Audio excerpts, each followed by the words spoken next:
Jadi ada hadis Nabi SAW yang berbunyi, sesungguhnya anggota tubuh berzina. Zinanya mata melihat yang dilarang, zinanya lisan berbicara yang dilarang, zinanya tangan meraba yang tidak dihalalkan, zinanya kaki melangkah ke tempat yang dilarang, dan kemaluan membenarkan semua itu. Karena kan kita dimulai dengan itu. Kita tidak mungkin tiba-tiba membuka celana lalu berzina, nggak mungkin. Tapi kan bermula dari pandangan mata, bermula dari omongan mulut, bermula dari sentuhan tangan, memang begitu. Makanya Allah SWT berfirman tentang masalah zina, a'udzubillahi minasyaitonirrajim, wala taqrabuz zina. Jangan dekatin zina itu, jangan mulai. Udah jangan mulai ketik, jangan mulai. Karena nanti susah. Kata Allah SWT, innahu kana fahisyatan wa sa'a sabila.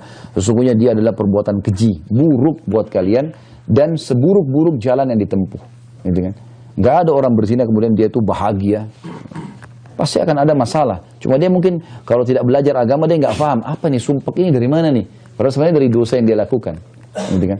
Toh juga Allah SWT berikan kepada kita tempat pelampiasan. Saya sudah bilang antara zina sama nikah, sering saya sampaikan di majelis taklim kita di Jakarta. Antara zina sama nikah perbedaannya hanya 5 menit saja. Kalimat akad. Saya nikahkan kamu, kata wali perempuan, ada mahar, ada kalimat akad, ada saksi 2. Lalu si mempelai laki-laki mengatakan saya terima nikahnya, walaupun dia gugup, sah. Gitu kan? Ya udah, dia tinggal menikah.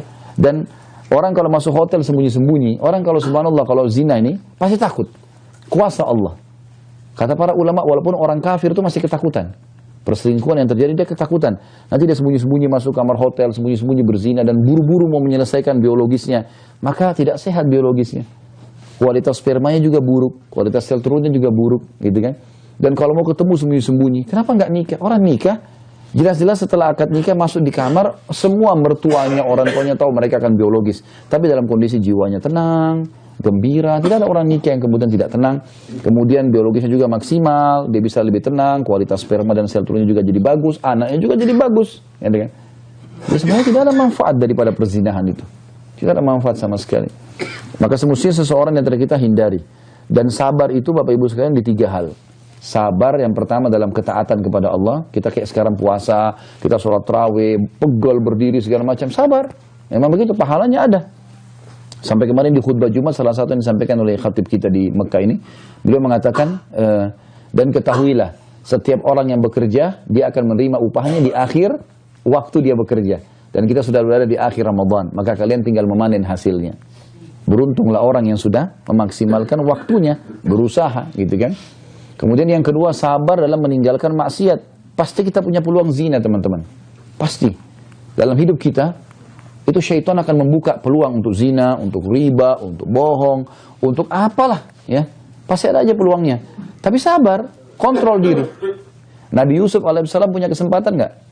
Punya kesempatan. Di dalam kamar, istri raja, cantik, masih muda, lalu mengatakan dalam Al-Quran surah Yusuf, hai talak, silahkan kau mau ngapain aja.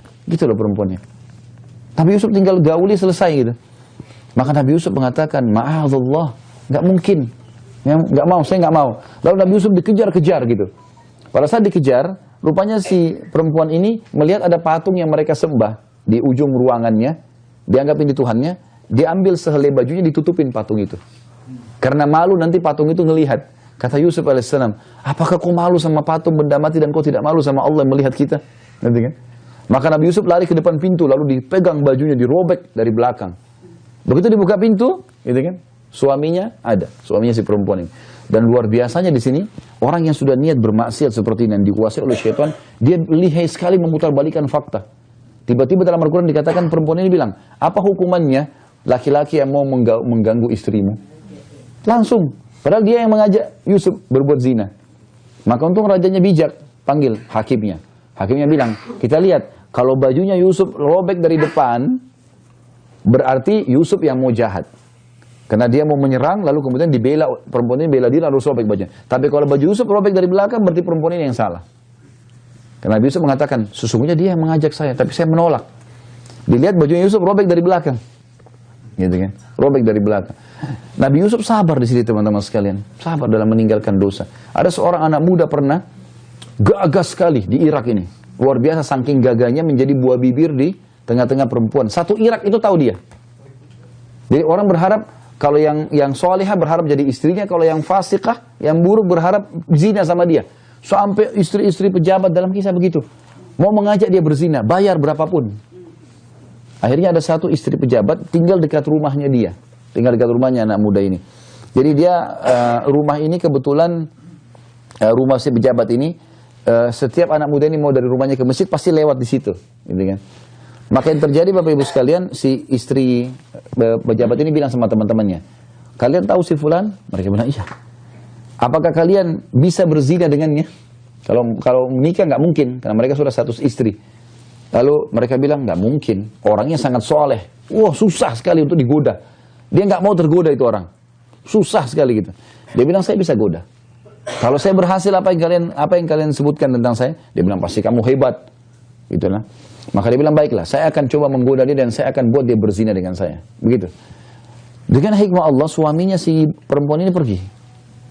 Biasanya orang zaman dulu kalau tugas negara tuh berbulan-bulan baru balik, karena orang naik kuda. Nggak kita sekarang pesawat bisa bolak-balik gitu kan. Sekarang aja orang pakai pesawat kalau keluar negeri bisa seminggu, tugas bisa 10 hari. Apalagi ini sifatnya naik kuda, jadi 2-3 bulan baru balik. Dia sudah atur nih, perempuan ini sudah atur strateginya. Begitu dia bilang sama dayang-dayangnya, ada 4 orang, pembantunya dia. Kalian tahu si fulan? Oh ya kami tahu, laki-laki yang paling gagah gitu. Baik, apakah kalian mau berzina dengannya? Kata si dayang-dayangnya, tentu saja. Jangankan berzina, duduk sama dia saya sudah satu keutamaan gitu. Mereka mau gitu. Apalagi kalau sempat berzina, dia bilang saya akan berzina sama dia. Tapi kalian harus bantu saya. Kata si dayang-dayang ini, apa yang harus kami lakukan? Dia bilang sebentar lagi anak muda ini kalau setiap sholat pasti lewat depan rumah ini. Kalau dia lewat mau ke masjid, kalian buka pintu, terus kalian nangis-nangis. Bilang majikan kami sedang sakit parah di dalam. Biar dia masuk mau bantu, nanti kita tutup pintu. Dan kita jebak dia. Ya. Maka sepakatlah 5 orang perempuan fasikah ini untuk itu. Lewat si laki-laki ini, begitu dia lewat, dibuka pintu, nangis-nangis di 4 orang. Ya, majikan kami sakit. Dia karena spontan mau bantu, dia masuk ke dalam rumah. Ya. Maksudnya mau bantu gitu. Ternyata dia tutup pintu. Lalu kemudian keluarlah si perempuan ini, dalam kisah ini dikatakan dengan kecantikan yang luar biasa. Memang dengan tujuan mau menggoda dengan pakaian yang terbuka, dengan wangi segala macam. Lalu dia bilang, ketahuilah anak muda, kami sedang menjebakmu. Kamu harus berzina denganku dan dayang-dayangku ini. Kalau enggak, sekarang kami berteriak semuanya, 5-5. Sekarang kami berteriak semuanya, 5-5. Kalau kau mau datang perkosa kami. Dan pasti orang percaya, karena kau dalam rumah sekarang. Coba bayangkan, dijebak untuk berzina. Ya. Kita subhanallah, sebagian kita, dia sengaja cari zina. Ini dijebak berzina. Dia tinggal gauli 5 perempuan, sepuasnya. Lalu kata perempuan itu apa? Dan kalau kau sudah berzina dengan saya, dan saya, apa yang kau minta saya kasih. Setiap hari kau datang pun silahkan. Seperti itu. Peluang menikmati biologisnya, peluang mendapatkan harta apapun yang dia mau, semua dikasih. Ini luar biasa. Lihat bagaimana kesolehan dia, Bapak Ibu sekalian. Dan ini contoh orang yang luar biasa. Jangan jadi orang yang biasa. Biasa itu orang yang tergoda terus langsung berzina itu gampang. Itu semua orang bisa lakukan. Tapi jadi orang yang luar biasa, justru dia tidak bisa tergoda. Syaitan pun menggunakan syaitan manusia, dia berusaha goda manusia, tidak bisa. Tidak bisa tembus. Itu sifatnya para nabi-nabi. Dan orang-orang soleh, mereka tidak tergoda sama sekali. Di antaranya anak muda ini. Karena anak muda ini masih bujang, puncak kejayaannya dia di umur 23 atau 24 tahun. Memang lagi syahwatnya luar biasa gitu. Maka dia bilang, saya tidak mungkin lakukan. Bertakwalah kepada Allah. Ini suami kamu dan seterusnya. Diingatkan, dia tidak mau tahu. Pokoknya saya nggak mau tahu. Ini perempuan sudah dikuasai oleh syaitan. Dia mau berzina. Kata anak muda ini, saya berdoa sama Allah. Ya Allah, Engkau tahu bahwasanya aku telah menjaga kesucian kemaluanku. Aku tidak mau letakkan kecuali pada istriku yang halal. Nanti kalau aku nikah, aku baru mau letakkan. Kalau ini nggak mau, ya Allah, maka selamatkanlah aku. Subhanallah, jawaban dari Allah, teman-teman sekalian, sering datang dalam bentuk sinyal ya. Jadi kita harus peka nangkap itu. Ya. Maka dia tiba-tiba rasa mules. Dia rasa mules luar biasa. Dia bilang, saya mules. Memang alami, dia rasa mules. Kata perempuan itu, WC, kamu selesaikan hajat kamu, keluar kamu harus zina. Dia bilang waktu dia bilang waktu saya lagi buang air, maaf ini kisahnya begitu ya. Dia bilang saya buang air besar, tiba-tiba muncul ide di saya, ini orangnya bersih, gagah, wangi. Tapi tumben kenapa dia mau lakukan? Dia bilang, saya tiba-tiba muncul ide setelah saya cebok, saya ambil kotoran saya kotorin baju saya. Saya kotorin baju saya. Hanya untuk menolak supaya tidak berzina. Dia bilang begitu saya keluar, perempuan itu lihat, wah jorok sekali kamu, penuh dengan kotoran. Dia bilang saya begini. Ya, saya begini. Akhirnya dia bilang keluarkan laki-laki ini. Saya tidak pernah lihat laki-laki seburuk ini. Maka dia keluar lalu dia sujud syukur kepada Allah tidak jadi berzina. Lihat bagaimana mereka mengemas supaya tidak terjerumus dalam kemaksiatan. Jadi jangan bilang teman-teman, saya benar pulang kemaksiatan, oh saya nggak kuat nih, syaitannya kuat. Syaitannya lemah. Yang ketawa tahu diri ya. Nah, nggak boleh. Kita selalu bilang syaitannya kuat. Mana syaitannya kuat? Mana? Itu pintu lebih kuat dari syaitan. Dia cuma bisikin kok. Enggak, saya nggak mau. Udah selesai kan? Mau nyalain TV? Enggak, saya nggak mau nyalain. Terus mau buat apa syaitan? Mau menjelma cekik kita? Nggak mungkin. Jadi sabar dalam meninggalkan maksiat juga penting. Itu juga ibadah. Jadi sabar dalam mengerjakan ketaatan, sabar dalam meninggalkan kemaksiatan. Ini penting karena peluangnya ada. Peluang menipu, merekayasa data, peluang berbohong, banyak peluang. Karena itu kan opsi-opsi pelanggaran. Syaitan selalu kasih kita, nih. Sebagaimana Allah buatkan kita program ibadah, syaitan juga buatin program maksiat. Yang mana lepas dia buat program baru supaya kita ya terjerumus dalam masalah itu. Makanya syaitan itu teman-teman kalau dia sudah berhasil, jadi kayak musuh ya. Kalau saya lagi duel sama musuh saya pegang pedang, saya pegang perisai, dia juga pegang begitu. Kemudian saya duel. Kira-kira kalau saya tidak melawan, tidak menyerang, dan saya juga tidak nangkis kalau lagi diserang, apa yang terjadi? Pastilah kita dibunuh kan? Dan kalau musuh kira-kira, dia lihat peluang di dada saya terbuka, apakah dia cuma cuil saja? Nggak mungkin. Dia akan tusuk supaya saya mati kan? Syaitan begitu. Jadi kalau dia lihat kelemahan kita di titik mana, maka dia akan masuk di titik itu. Mungkin Bapak Ibu kuat di sholat, tapi nggak kuat dalam pandangan mata. Dia harus nonton ini segala macam. Maka syaitan pegang di situ.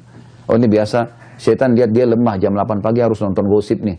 Nah sudah, dibuatin program rutin. Tiap jam 8 nonton dulu. Syaitan bisikin tuh enak tuh, kamu harus tahu perkembangan. Nah kita kalau nggak tahu juga nggak apa-apa. Nah, kalau kita tahu tuh nggak apa, perut kita kenyang. Enggak, malah kita tahu masalahnya orang kan jadi masalah. Ya. Tapi syaitan buatin program, makanya kita harus tepis, nggak boleh. Sabar dalam meninggalkan kemaksiatan. Tolak, enggak, saya nggak mau, selesai. Nggak bisa buat apa-apa kok dia. Dan yang ketiga, sabar dalam cobaan harian. Jadi kita memang harus bersabar dalam masalah-masalah seperti ini. Jadi itu termasuk zina Bu ya. Tapi memang dosanya beda dengan kalau orang meletakkan kemaluan di kemaluan itu lebih besar, itu puncaknya. Tapi itu zinanya juga.